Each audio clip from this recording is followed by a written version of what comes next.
আমি ভিক্ষা করে ফিরতেছিলেন গ্রামের পথে পথে। তুমি তখন চলেছিলে তোমার স্বর্ণরাথে। অপূর্ব এক স্বপ্ন সম লাগতেছিল চক্ষে মম। কি বিচিত্র শোভা তোমার, কি বিচিত্র সাজ! আমি মনে ভাবতেছিলেন এ কোন মহারাজ? আজি শুভক্ষণে রাত পোহালো। ভেবেছিলেন তবে আজ আমারে দাঁড়ি দাঁড়িয়ে ফিরতে নাহি হবে। বাহির হতে নাহি হতে কাহার দেখা পেলেন পথে। চলিতে রত ধন ধান্য ছড়াবে দুই ধারে। মুঠা মুঠা কুড়িয়ে নেব ভারে ভারে।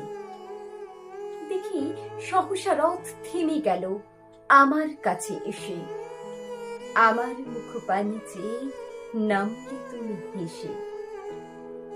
দেখে মুখের প্রসন্নতা জুড়িয়ে গেল সকল ব্যথা। হেনকালে কিসের লাগি তুমি অকস্মাৎ আমায় কিছু দাও গো করে বাড়িয়ে দিলে হাত। ওরে একই কথা রাজা বিরাজ, আমায় দাও গো কিছু।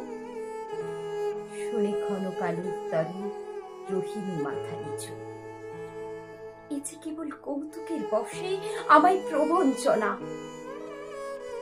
ছুরি হতে দিলেন তুলে একটি ছোট কণা। যবে পাত্রখানি ঘরে এনে উজাড় করি, হে কি ভিক্ষা মাঝে একটি ছোট সোনার কণা দেখি।